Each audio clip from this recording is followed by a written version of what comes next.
Welcome students. Welcome to my YouTube channel English by Pulak Nath. আর আমি Pulak Nath, assistant teacher, পূর্ব বারাসাত আদর্শ বিদ্যাপীঠ। আজকে তোমাদের জন্য আলোচনা করতে চলেছি ইংরেজি গ্রামারের খুব গুরুত্বপূর্ণ একটা অধ্যায়, interchange of parts of speech.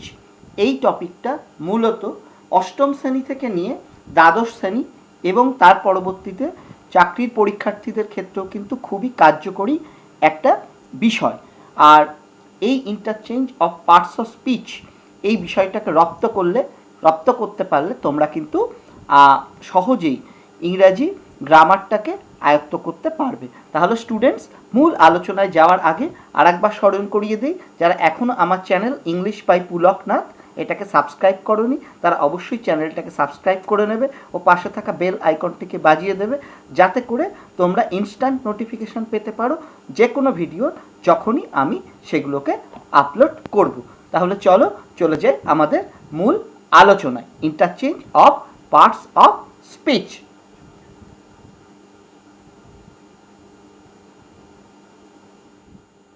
তাহলে প্রথমেই আমরা জানবো basic concepts of parts of speech. একটু তো জানতেই হয় পার্টস অফ স্পিচ ব্যাপারটা কি। তোমরা অবশ্যই জানো, তাও একবার তোমাদেরকে টাচ করে দিই। তোমরা অবশ্যই ইতিমধ্যে জানো যে ইংরেজি ভাষায় 8টি পার্টস অফ স্পিচ রয়েছে, অর্থাৎ পার্টস অফ স্পিচ আমাদের কটা? 8টি অংশের মধ্যে কেবলমাত্র এটা ভাবলে হবে না যে 8টি যে অংশ তার 8টাকেই আমরা ইন্টারচেঞ্জ করতে পারি। এই 8টার মধ্যে কেবলমাত্র আমরা নাউন, ভার্ব, অ্যাডজেক্টিভ ও অ্যাডভার্ব এই 4টি আদান প্রদান অর্থাৎ ইন্টারচেঞ্জের যোগ্য। প্রোনাউন, প্রিপোজিশন, কনজাংশন ও ইন্টারজেকশন এই 4টি পার্টস অফ স্পিচ কিন্তু এইভাবে ইন্টারচেঞ্জ করা যায় না, কোনো অবস্থাতেই করা যায় না। অর্থাৎ যে ইন্টারচেঞ্জই তোমাদের আসুক, দেখবে তোমরা হয় নাউন থেকে ভার্ব বা ভার্ব থেকে অ্যাডজেক্টিভ বা অ্যাডভার্ব থেকে নাউন, এই 4টে পার্টস অফ স্পিচের মধ্যেই কিন্তু ঘোরাফেরা করবে। তাহলে একটু আমাদের জেনে নেওয়া দরকার যে আমরা কি করে চিহ্নিত করব নাউন, ভার্ব, অ্যাডজেক্টিভ ও অ্যাডভার্ব। যারা সকলেই তোমরা অষ্টম শ্রেণী উত্তীর্ণ বা অষ্টম শ্রেণী অনওয়ার্ড যে সমস্ত স্টুডেন্টস আছো তারা অবশ্যই নাউন, ভার্ব, অ্যাডজেক্টিভ ও অ্যাডভার্ব চিহ্নিত করতেই পারো। তবুও তোমাদের সুবিধার্থে একটু বলে দিই, সেটা হচ্ছে a noun fits after a, an, the, all, some, much, many, any etcetera. এই ধরনের শব্দগুলোর পরে যারা বসে a, an, the, all, some, much, many, usually সেগুলো নাউন এবং অবশ্যই সেই শব্দগুলো দিয়ে কোনো না কোনো নাম বোঝাবে। আর এ ভার্ব যেমন উদাহরণ দেওয়া হয়েছে, দেখবেন advice, much enthusiasm, the success, এই দাগ দেওয়া শব্দগুলো কিন্তু সবই তোমার noun. Next, a verb generally comes right after the subject and denotes an action, অর্থাৎ কাজ করা বোঝায়, অথবা possession, have or state be এটাকেও কিন্তু বোঝায়। অর্থাৎ একটা ভার্ব কি, ভার্ব বলতে আমরা বুঝি ভার্ব সাধারণত সাবজেক্টের পরেই বসে, আগে সাবজেক্ট তারপরে ভার্ব। আর কিসের কাজ করে? কোনো না কোনো অ্যাকশন বোঝাবে, ডুইং অথবা পজেসিং সামথিং। হ্যাভ অর্থ বোঝাতে পারে, অর স্টেট কোনো কিছু আছে, বি ভার্ব অর্থে। দেখো এক্সাম্পল দিয়ে দেখানো হয়েছে, হি অ্যাডভাইসড আস, এখানে দাগ দেওয়া অংশটা অ্যাডভাইস, এটা ভার্ব, সাবজেক্ট হি এর পরে বসেছে এবং উপদেশ দেওয়া এই কাজটাকে বোঝাচ্ছে। She succeeded in the exam, এখানেও দেখো সাবজেক্ট শি এর পরে বসেছে, সাকসিডেড এবং অবশ্যই কোনো কাজ করাকে বোঝাচ্ছে। নেক্সট আসছে adjective. An adjective always fits in you are very dash or it is very dash, এই ধরনের স্ট্রাকচারে কিন্তু আমরা অ্যাডজেক্টিভটাকে বসাই। দেখো, এবং অবশ্যই অ্যাডজেক্টিভ কি করে? নাউনকে কোয়ালিফাই করে। এক্সাম্পল দিয়ে একটা দেখিয়েছি, ইউ আর ভেরি এনথুজিয়াস্টিক। দেখো ভেরির পরে যে শব্দটা বসেছে সেইটাকে কিন্তু সেইটা অ্যাডজেক্টিভ এবং এ কিন্তু ইউ এর সাথে রিলেট করছে। ইউ এই সাবজেক্টটা অর্থাৎ এই প্রোনাউনটা কেমন না, সে খুব এনথুজিয়াস্টিক, এটা কিন্তু অ্যাডজেক্টিভ। আর অ্যাডভার্ব কোনগুলো? An adverb generally ends with LY, if not it comes right after the verb. যে অ্যাডভার্ব কোনগুলো? যেগুলো সাধারণত ভার্বকে কোয়ালিফাই করে বা অ্যাডজেক্টিভকে কোয়ালিফাই করে, তাই তো?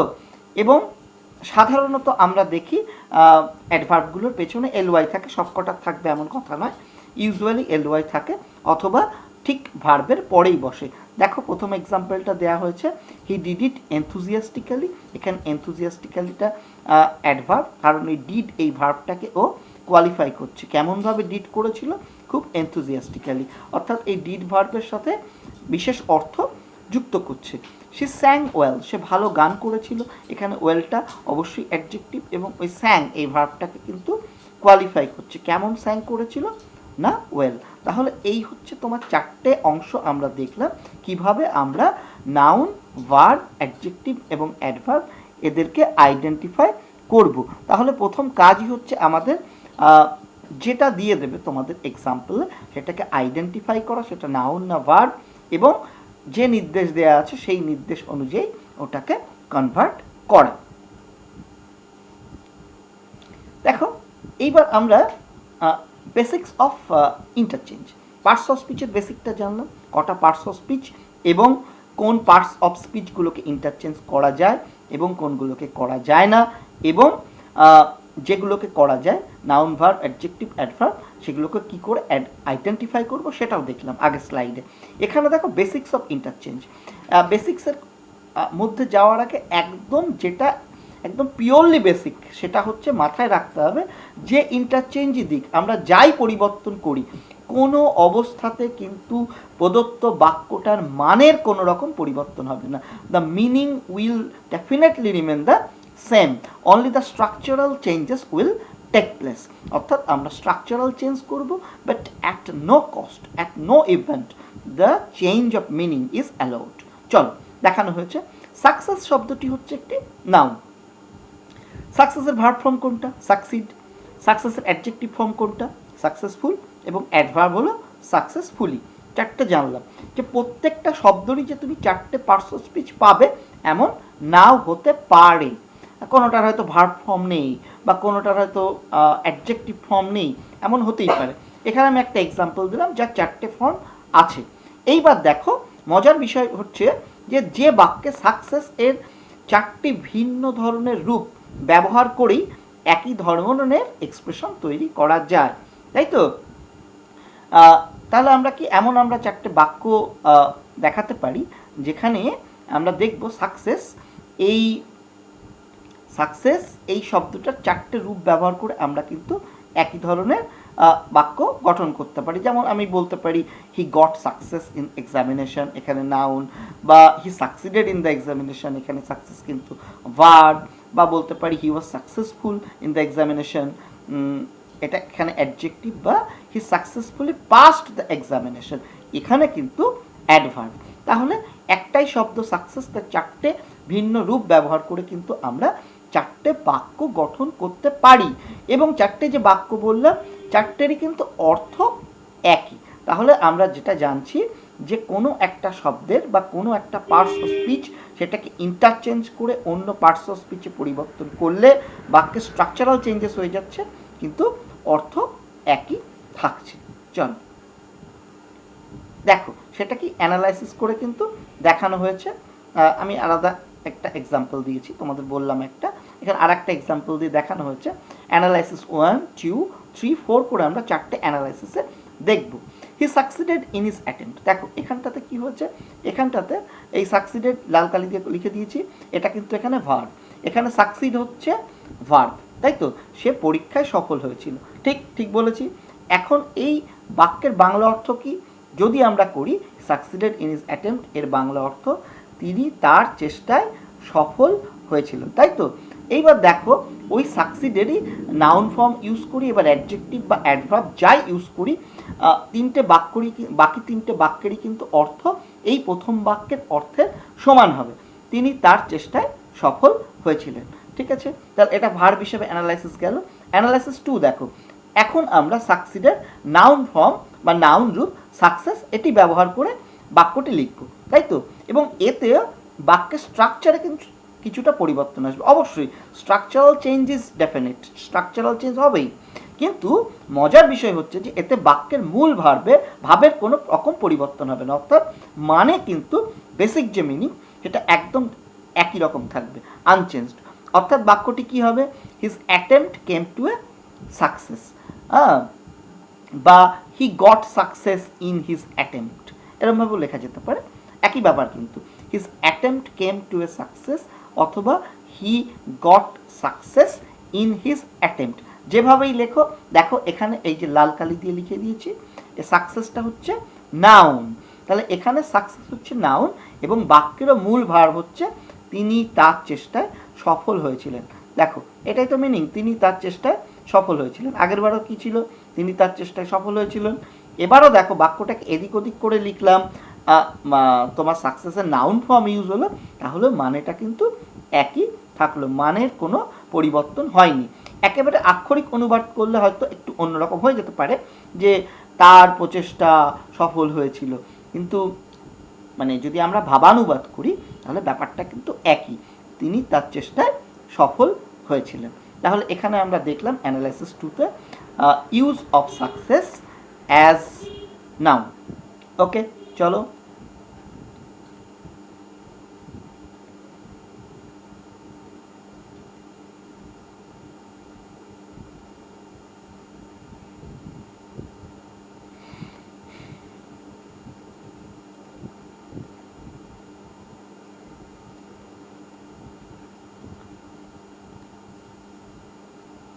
দেখো অ্যানালাইসিস 3। এখন আমরা সাকসেস এর অ্যাডজেক্টিভ রূপ সাকসেসফুল ব্যবহার করে বাক্যটি লিখব। তাহলে আমরা কি জানলাম, সাকসেসের অ্যাডজেক্টিভ ফর্ম সাকসেসফুল, তাহলে বাক্যটাকে আমরা সাকসেসফুল শব্দটাকে ইউজ করে লিখব। এবং এক্ষেত্রেও বাক্যের স্ট্রাকচারে পরিবর্তন আসবে, অবশ্যই স্ট্রাকচারাল চেঞ্জেস ডেফিনিট, কিন্তু পূর্বের মতো এক্ষেত্রে বাক্যের মূল ভাবের কিন্তু কোনো পরিবর্তন হবে না, অর্থাৎ মূল ভাব একই থাকবে যে সে তার প্রচেষ্টায় সফল হয়েছিল। অর্থাৎ বাক্যটি কি হবে, হিজ অ্যাটেম্পট ওয়াজ সাকসেসফুল, অথবা এমনভাবেও লিখতে পারি he was successful in his attempt, এরকমও কিন্তু আমরা লিখতে পারি। অর্থাৎ এখানে সাকসেসফুল হচ্ছে অ্যাডজেক্টিভ এবং বাক্যের মূল ভাবও কিন্তু সেই আগে যা দেখলাম একই, তিনি তার চেষ্টায় সফল হয়েছিলেন, হিজ অ্যাটেম্পট ওয়াজ সাকসেসফুল অথবা হি ওয়াজ সাকসেসফুল। ওকে, আক্ষরিক আগে যা বলেছি তাই, আক্ষরিক অনুবাদ হয়তো অন্যরকম হতে পারে, কিন্তু অ্যাকচুয়াল ভাবানুবাদ যদি করি অর্থ কিন্তু একই। অর্থাৎ আমরা দেখলাম একই শব্দ আমরা ভার্ব হিসেবে ইউজ করলাম, আমরা নাউন হিসেবে ইউজ করলাম বা অ্যাডজেক্টিভ হিসেবে ইউজ করলাম, তিন ক্ষেত্রেই কিন্তু আমাদের মূল ভাব একই থাকলো। তাহলে এটা আমাদের তিনটে অ্যানালাইসিস থেকে ক্লিয়ার হচ্ছে যে আমরা নাউন, অ্যাডজেক্টিভ, অ্যাডভার্ব যে ফর্মেই কিন্তু বা ভার্ব যে ফর্মেই লিখি আমাদের কিন্তু অর্থ একেবারেই পরিবর্তন হবে না, শুধুমাত্র স্ট্রাকচারাল চেঞ্জ হবে।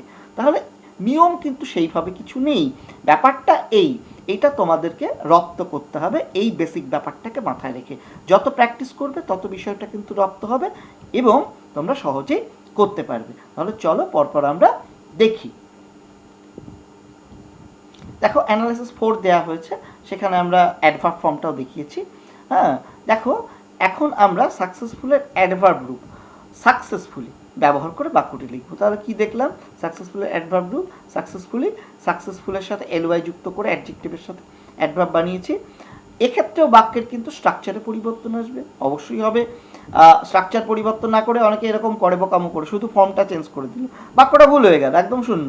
কিন্তু পূর্বের মতো এক্ষেত্রেও বাক্যের মূল ভাবের কিন্তু কোনো পরিবর্তন হবে না। অর্থাৎ বাক্যটি কি হবে, he made the attempt successfully, ভুল হয়েছে, he made the attempt successfully, তাই তো, সে প্রচেষ্টাটা করেছিল সাফল্যের সাথে, তাই তো।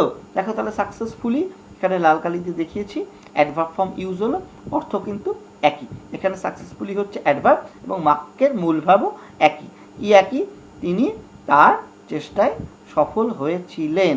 আক্ষরিক অনুবাদ আলাদা হতে পারে, কিন্তু ভাবানুবাদ করলে মূল ভাবটা কিন্তু একই। তাহলে আমরা 4টে অ্যানালাইসিস করলাম, 4টে অ্যানালাইসিসের মধ্যেই দেখলাম যে আমরা একটা শব্দের 4টে রূপ যেভাবেই ইউজ করি বাক্যের একটু অদল বদল ঘটাচ্ছি, স্ট্রাকচারাল চেঞ্জেস করছি, কিন্তু কোনো অবস্থাতে কিন্তু আমরা বাক্যের অর্থের পরিবর্তন করতে পারবো না।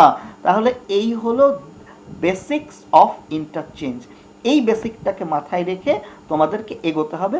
এরপরে দেখো এর বাইরে কিন্তু তেমন কিছু নিয়ম নেই, শুধু নিয়মের মধ্যে একটুখানি বলে দিই, যখন আমাদের ভার্ব হিসাবে কোনো একটা ভার্ব দেবে সেই ভার্ব ফর্মটাকে দিয়ে যদি বলে নাউন বা অ্যাডজেক্টিভ ফর্ম বা অ্যাডভার্ব ফর্ম ব্যবহার করো, সেক্ষেত্রে প্রথম টাস্ক হচ্ছে কি, প্রথম টাস্ক হচ্ছে আমাদের সেই ফর্মটা জানতে হবে। ধরো সাকসিড দিয়েছি, সাকসিডেড ইন ইজ অ্যাটেম্প্ট, এবার আমি সাকসিডের নাউন অ্যাডজেক্টিভ অ্যাডভার্ব কোনো ফর্মই জানি না, তাহলে আমরা প্রথমেই ওখানেই হেরে গেলাম, তাই তো? তাহলে ইন্টারচেঞ্জ করতেই পারবো না। First requirement, you have to know the exact form of that given word. এইবার খেয়াল রাখতে হবে, যদি ভার্ব ফর্ম দেয়, ভার্বটাকে নাউন তোমরা করছো, সেই নাউন করার সময় তাহলে আমাকে বাক্যটাতে ভার্ব শূন্য করতে পারবো না, ভার্বটা নাউন হয়ে গেল, তাহলে আর একটা ভার্ব আনতে হবে। সেই ক্ষেত্রে সাধারণত পুট, ডু, গিভ বা বি ভার্ব এরা কিন্তু ভার্ব হিসাবে আসে, ইউজুয়ালি এই ভার্বগুলোই আসে বাক্যটাকে সাপোর্ট করার জন্য। এটা মাথায় রেখে কিন্তু আমাদের এগোতে হবে। তাহলে চলো এরপরে আমরা দেখো কতকগুলো এক্সাম্পল দিয়ে তোমাদেরকে বোঝানোর চেষ্টা করেছি, যাতে তোমরা সহজেই এই বিষয়টাকে রপ্ত করতে পারো। প্রথমটা কি, সাবস্টিটিউটিং বাই নাউন, তাই তো? প্রত্যেকটারই 4টে করে ক্যাটাগরি দিয়েছি, অর্থাৎ 4টে না 3টে করে ক্যাটাগরি দিয়েছি। সাবস্টিটিউটিং বাই এ নাউন, অর্থাৎ অ্যাডজেক্টিভ থেকে নাউনে এনেছি, ভার্ব থেকে নাউনে এনেছি, অ্যাডভার্ব থেকে নাউনে এনেছি। আবার আমরা দেখিয়েছি সাবস্টিটিউটিং বাই অ্যাডজেক্টিভ, সেক্ষেত্রে নাউন থেকে অ্যাডজেক্টিভ এনেছি, ভার্ব থেকে অ্যাডজেক্টিভ এনেছি বা অ্যাডভার্ব থেকে অ্যাডজেক্টিভ এনেছি। এইভাবে প্রত্যেকটা ক্ষেত্রে দেখো 2টো করে এক্সাম্পল দিয়েছি, তোমাদের বোঝার সুবিধার্থে কালারফুল করে দিয়েছি যে কোন শব্দটা পার্টিকুলারলি চেঞ্জ হচ্ছে। এই কয়েকটা এক্সাম্পল কিন্তু তোমাদের মাথায় রাখতে হবে, এবং এরপরে যতগুলো প্র্যাকটিস করবে তত কিন্তু সহজেই বুঝতে পারবে। দেখো, I am respectful to my parents, তাই তো? এখানে সাবস্টিটিউটিং বাই নাউন, অন্য 3টে পার্টস অফ স্পিচ থেকে নাউন হচ্ছে, তাহলে এই রেসপেক্টফুলটা কি অ্যাডজেক্টিভ, আমি আমার পিতামাতার প্রতি শ্রদ্ধাশীল, তাহলে এই অ্যাডজেক্টিভটাকে কিসে কনভার্ট করতে হবে, নাউনে। তাহলে প্রথম কাজ আমাকে জানতে হবে রেসপেক্টফুলের নাউন রেসপেক্ট। তাহলে দেখো বাক্যটার মানে কি ছিল, আমি আমার পিতামাতার প্রতি শ্রদ্ধাশীল। কিভাবে লিখেছি, I show respect to my parents, তাই তো? আমি আমার পিতামাতাকে রেসপেক্ট দেখাই। দেখো বাক্যের অর্থ কিন্তু একই, শুধুমাত্র পার্টস অফ স্পিচটা অ্যাডজেক্টিভ থেকে নাউন হয়ে গেল। আবার আর একটা এক্সাম্পল দিয়েছি, দেখো, he was proud of his result, সে তার রেজাল্ট নিয়ে গর্বিত। প্রাউডটা অ্যাডজেক্টিভ ফর্ম এখানে ইউজ হয়েছে। নাউন কি, প্রথমে জানতে হবে প্রাইড, তাহলে he took pride in his result, সে তার রেজাল্টে গৌরব দেখিয়েছিল। মানে দেখো একই, শুধুমাত্র adjective form is substituted by noun form. দেখো এবার ভার্ব থেকে নাউন ফর্মে আনা হয়েছে। Your voice often fascinates me, তোমার কণ্ঠস্বর আমাকে মুগ্ধ করে। ফ্যাসিনেটসটা ভার্ব, দেখো কি করেছি, তাহলে নাউন আনবো। প্রথম কথা জানতে হবে ফ্যাসিনেটসের নাউন ফর্ম কিন্তু ফ্যাসিনেশন। এইবার দেখো আর খেয়াল রাখতে হবে যে ফ্যাসিনেট এখানে ভার্ব ছিল, তাহলে ভার্বটা নাউন হয়ে যাচ্ছে, তাহলে বাক্যের মানে ঠিক রাখার জন্যে আমাদেরকে কিন্তু একটা ভার্ব আনতে হবে। দেখো কি এনেছি, your voice often creates fascination in me, একই মানে, তোমার কণ্ঠস্বর আমাকে মুগ্ধ করে, আর তোমার কণ্ঠস্বর আমার মধ্যে একটা মুগ্ধতা তৈরি করে। দেখো এখানে ক্রিয়েটকে ভার্ব হিসেবে কিন্তু এনেছি, আর ফ্যাসিনেশনটাকে ইউজ করেছি। ফ্যাসিনেট ভার্ব ছিল, ফ্যাসিনেশন এখানে নাউন হয়েছে, বাক্যের মানে কিন্তু একই।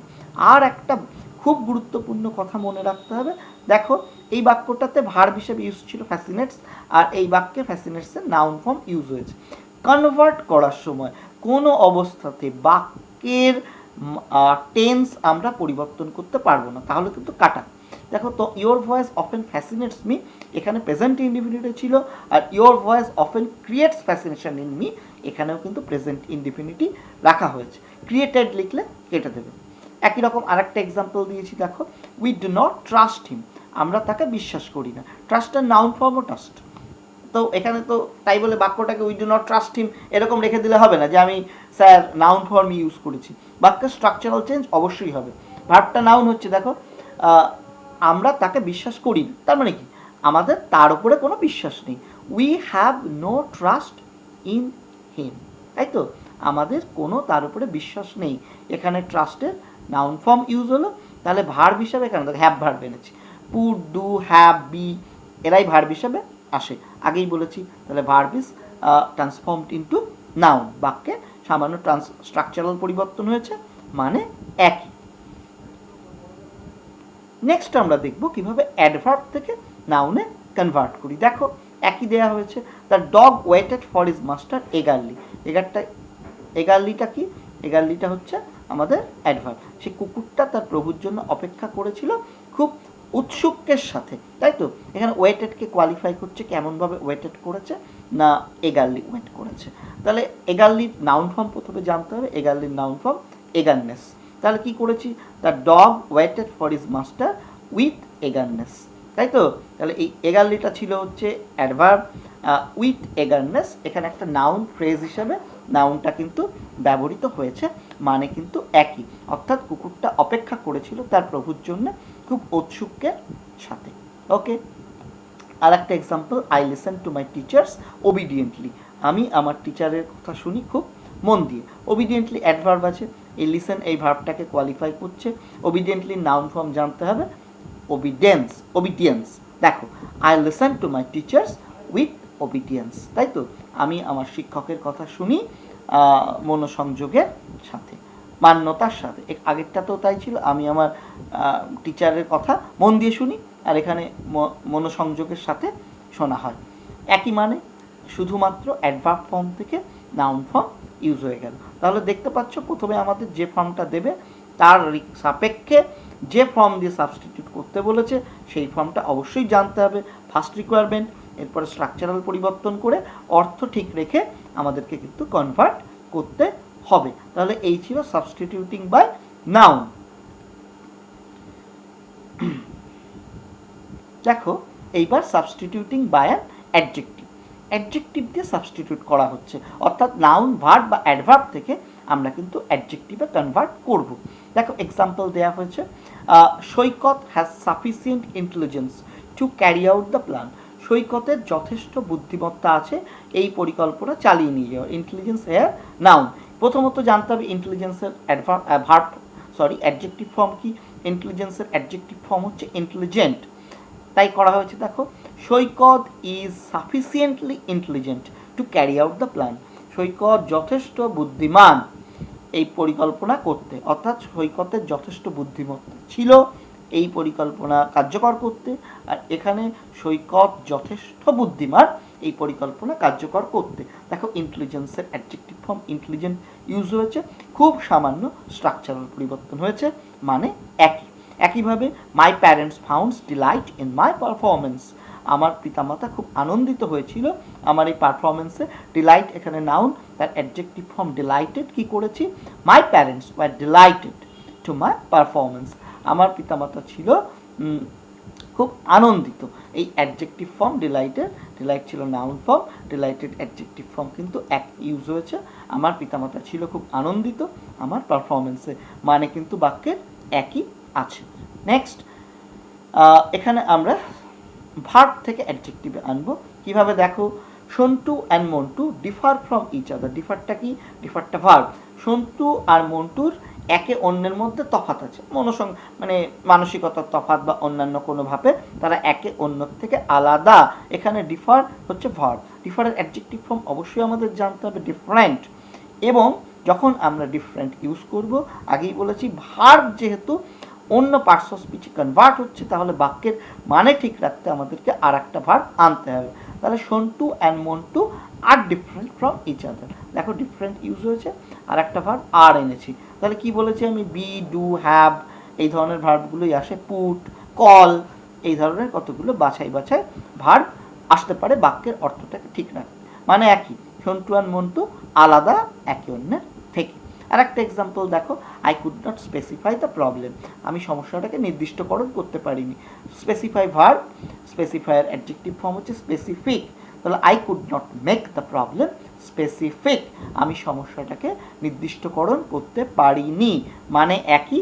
দেখো যেহেতু ভার্বটা কনভার্ট হয়ে নাউন হলো, অল্টারনেটিভ ভার্ব মেক কিন্তু বসলো। আমি যে কটা ভার্বের কথা বললাম তার মধ্যেই ঘুরিয়ে ফিরিয়ে কিন্তু বসবে। ওকে, নেক্সট দেখো, adverb is converted into adjective Indrani successfully retained her position, তাই তো ইন্দ্রাণী খুব সাফল্যের সাথে তার পজিশন রিটেইন করে রেখেছিল। এখানে কি হবে, ইন্দ্রাণী, তাহলে সাকসেসফুলি অ্যাডজেক্টিভ ফর্ম আমরা জানি, এলওয়াইটাকে বাদ দিলেই অ্যাডজেক্টিভ ফর্ম হয়ে যাবে। ইন্দ্রা সাকসেসফুল, তাহলে Indrani was successful to retain her position, মানে একই, ইন্দ্রাণী সফল হয়েছিল তার পজিশন রিটেন করতে, আর ইন্দ্রাণী সফলতা পেয়েছিল, তাই তো ইন্দ্রাণী ছিল সফল তার পজিশন রাখতে। দেখো এখানে রিটেনটা ভার্ব ছিল, তাই তো এখানে যেহেতু বি ভার্ব এলো অর্থ ঠিক রাখার জন্য, এই রিটেনটাকে তো আমরা উড়িয়ে দিতে পারি না, এটাকে ইনফিনিটিভ করে দেওয়া হলো, ভার্বই থাকলো, ইনডিরেক্ট ভার্ব হয়ে গেল। এই ব্যাপারটাও কিন্তু তোমাদেরকে খেয়াল রাখতে হবে। আর একটা দেওয়া হচ্ছে, দেখো, the teacher examined the paper carefully, শিক্ষক তার পেপারটা খুব যত্নের সাথে চেক করেছিল। কেয়ারফুলির অ্যাডজেক্টিভ ফর্ম জানি, কেয়ারফুলির অ্যাডজেক্টিভ ফর্ম এলওয়াই বাদ দিলেই কেয়ারফুল। তাহলে দেখো, the teacher made a careful examination of the paper, make ভার্বটাকে আনা হয়েছে পাস্ট টেন্সে। শিক্ষক ছিলেন একটা যত্নশীল পরীক্ষা করেছিলেন পেপারগুলোর, একই অর্থ, কেয়ারফুলের অ্যাডজেক্টিভ ফর্ম ইউজ হলো। বাক্যটাকে অন্যভাবেও লিখতে পারো, the teacher was careful two examine the paper, সেটা লিখলেও কিন্তু হবে, এতে ঘাবড়ানোর কিচ্ছু নেই।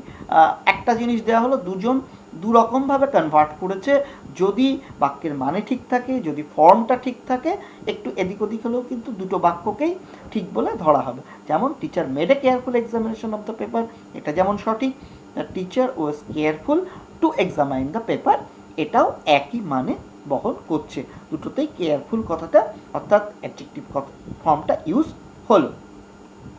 নেক্সট দেখো, এবার হচ্ছে সাবস্টিটিউটিং বাই অ্যান ভার্ব, অর্থাৎ নাউন, অ্যাডজেক্টিভ বা অ্যাডভার্ব দেওয়া থাকবে, সেটাকে কনভার্ট করে কিন্তু ভার্বে আমাদের পরিবর্তন করতে হবে। The boss rejected her proposal, boss তার প্রপোজালটাকে রিজেক্ট করেছিল, তাই তো এখানে দেখো এই প্রপোজাল নাউন হিসেবে ইউজ হয়েছে, প্রপোজালের অ্যাডজেক্টিভ ফর্ম ভার্ব ফর্ম কি, অবশ্যই প্রপোজ। দেখো কি করেছি, the boss rejected what she proposed, তাই তো মানে একই, প্রপোজালের ভার্ব ফর্ম প্রপোজ ইউজ হলো, বাক্যের টেন্স কিন্তু একই আছে। হ্যাঁ, একটা পরিবর্তন এখানে হয়েছে, বাক্যটা সিম্পল ছিল, বাক্যটা কিন্তু কমপ্লেক্স হয়ে গেছে, তাই তো এই ক্ষেত্রে আর কিছু করার নেই। হ্যাঁ, তবে চেষ্টা করতে হবে যদি সিম্পল সেন্টেন্স দেয়া থাকে সিম্পলেই রাখা, ম্যাক্সিমাম ক্ষেত্রে তাই হবে, কিন্তু কিছু কিছু ক্ষেত্রে দেখবে যখন তোমরা ফর্ম, বিশেষ করে এই ভার্ব দিয়ে সাবস্টিটিউটিংয়ের ক্ষেত্রেই এই ব্যাপারটা আসবে, যে সিম্পল দেয়া থাকলেও কখনো কখনো সঠিক ফর্ম ইউজ করার জন্যে আমাদেরকে কমপ্লেক্স আনতে হবে, এই ভার্ব সাবস্টিটিউটিংয়েই আসবে।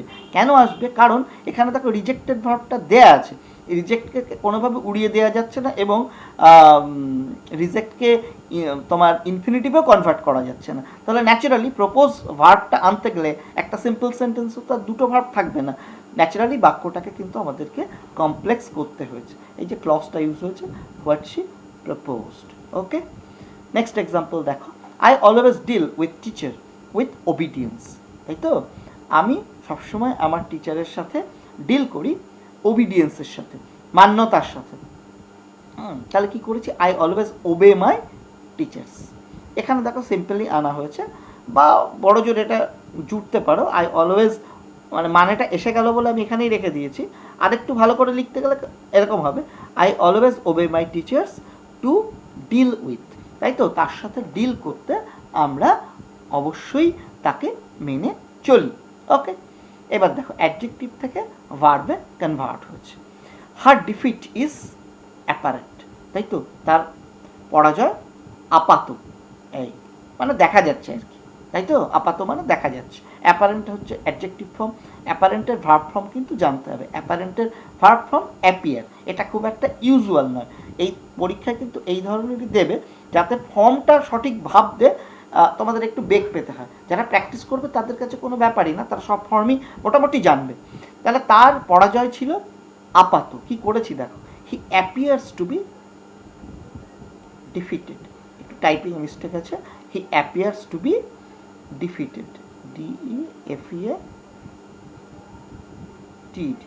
ওকে, he appears to be defeated মানে কিন্তু একই, তাকে দেখে মনে হচ্ছে সে পরাজিত, তার পরাজয় দেখা যাচ্ছে, আর তাকে দেখে মনে হচ্ছে সে পরাজিত, মানে কিন্তু একই রকম আছে।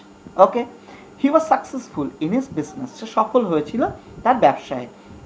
সাকসেসফুলটা অ্যাডজেক্টিভ ফর্ম, তার ভার্ব ফর্ম আমরা জানি সাকসিড, তাহলে he succeeded in his business. বাক্যটা ছিল পাস্ট টেন্সে, তাকে ওয়াজ ছিল, একেও কিন্তু পাস্ট টেন্সেই রাখা হয়েছে। He succeeded in his business. Okay, চলো নেক্সট দেখো এবার অ্যাডভার্বকে কিভাবে আমরা ভার্বে রূপান্তর করেছি। এখানে একটা এক্সাম্পল দিয়েছি, the soldier is seemingly exhausted. সিমিংলির ভার্ব ফর্ম কি? সিম। দেখো এইভাবে ইউজ করা হয়েছে, the soldier is seemingly exhausted. কি করা হয়েছে? The soldier seems to be exhausted.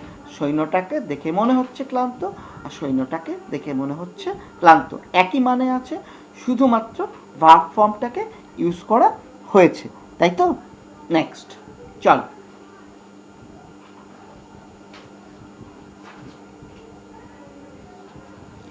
Substituting by an adverb, তাই তো?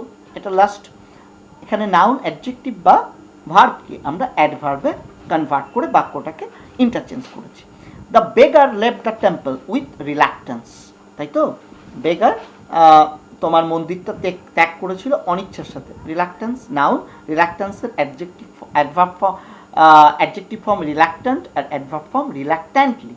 তাহলে দেখো কি করেছি, the beggar left the temple reluctantly, তাই তো? ভিখারিটা মন্দিরটা ত্যাগ করেছিল অনিচ্ছার সাথে। অ্যাডভার্ব ফর্ম ইউজ হলো, মানেটা একই। The injured man died in an instant. ইনস্ট্যান্টটা নাউন, আহত লোকটা তৎক্ষণাৎ মরে গিয়েছিল। ইনস্ট্যান্টের তোমার adverb form instantly. The injured man died instantly, injured man তৎক্ষণাৎ মারা গিয়েছিল।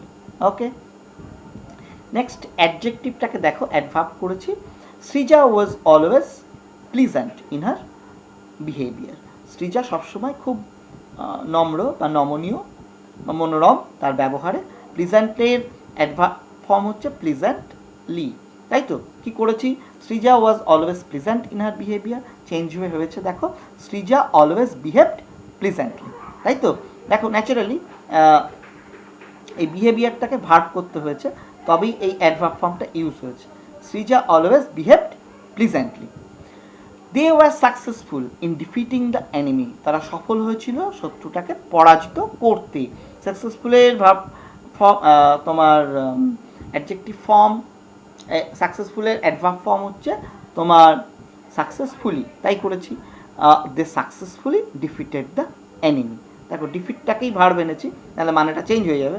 দে সাকসেসফুলি ডিফিটেড দ্য এনিমি, মানে একই, তারা সফল হয়েছিল সৈন্যকে পরাজিত করতে, অর্থাৎ তারা সাফল্যের সাথে সৈন্যটাকে পরাজিত করেছিল, শত্রুটাকে পরাজিত করেছিল, অর্থ কিন্তু একই। Okay, next verb. Verb is converted into adverb. Hurry, hurry along child, তাড়াতাড়ি করো চাইল্ড। তাহলে দেখো এই হারি, এই হারিটা হচ্ছে তোমার এখানে ভার্ব, অ্যাডভার্ব হচ্ছে হারিডলি।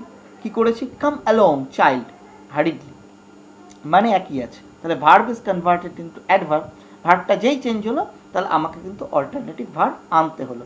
একমাত্র এই ভার্ব থেকে পরিবর্তন বা ভার্বে পরিবর্তন করতে গেলেই কিন্তু আর একটা করে ভার্ব আমাদের এনে হাজির করতে হয়। বা I never persist in anything, কোনো কিছুতে আমি জোর করি না আর কি, জোর করি না, পারসিস্ট মানে চালিয়ে যায় না এই অর্থে। I never persist in anything, তাহলে একই মানে দেখো রাখা হয়েছে।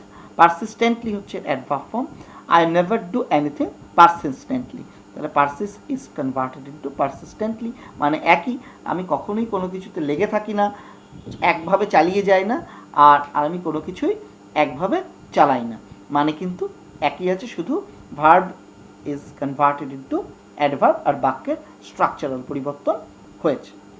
নেক্সট, এইবার হচ্ছে আমরা শেষ পর্যায়ে এসে গেছি। লিমিটেশন, অবশ্যই কিছু লিমিটেশন আছে এই ইন্টারচেঞ্জের, বিষয়টা মোটেই সোজা নয়। প্র্যাকটিস তোমাদেরকে কিন্তু এই সাফল্য দেবে।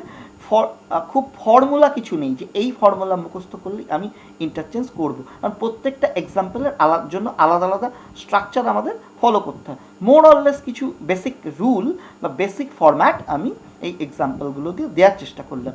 এবং লিমিটেশন নিয়ে আলোচনা করি।